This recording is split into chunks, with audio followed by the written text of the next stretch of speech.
كل القرى تحررت بعز. لكن اليوم أنا لما رجعنا على بلادنا وإحنا نعرف يعني أي شخص كان يفوت أم الخلاخيل ممنوع يفوته اللي يجون أتباع أحمد الدرويش، لك حتى رعيان أحمد الدرويش اللي كانوا بأم الخلاخيل كانوا بدولة. فكانت بو ناس عندنا بلبنان أحيانا تجي على المحرر مجرد تمر على القرية مرور فيقولوا له ممنوع تقف بأم الخلاخيل، مباشرة تكفي تطلع من أم الخلاخيل.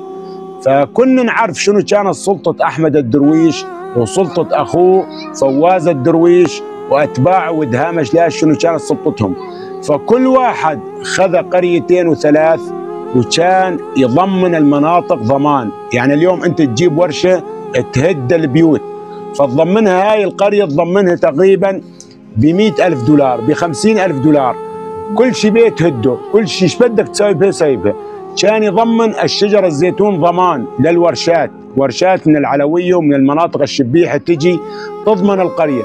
فأسألكم بالله منو هذا اللي السجر يفوت على قرية فيها أحمد الدرويش وفيها مجموعات وفيها أتباعه إذا ما كان هو اللي مضمنها ضمان كامل لهاي الشبيحة؟ طبعا هو كان اتصل رسائل ولهين انه بدي انتقم من هاي القرية شر انتقام وما راح اخلي بها لا حجر ولا شيء يوحد الله بهاي القرية.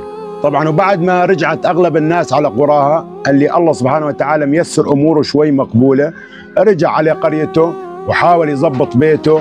واصلا هي القرية يعني لو ضاربها نووي اهون من الوضع اللي فيه. انت اليوم لما ترجع على قريتك حتى لو ما لقيت بيتك يا اخي تلاقي شجرة تتونس فيها، تلاقي شيء تعتبه الشجر غيره مية، لكن هو مو مخلي لا شجرة لا مية لا جب لا عمارة لا شيء مخليه. خاصة أم الخلاخيل والقرى القريبة من أم الخلاخيل هاي يساويه إبادة، يعني كأنك جايب نووي ضاربها، لا تشوف خضاراي شجرة لا تشوف جب مي لا تشوف بيت لا تشوف شيء، كله منمحي عن وجه الأرض خالص. فالناس بعد ما رجعت قدمت شكوى عليه طبعا، والحمد لله الدولة ما قصرت وراحت جابت أخوه اللي هو كان حاط 15,000 راس غنم بقرية أم الخلاخيل، جابته وحطته بالسجن.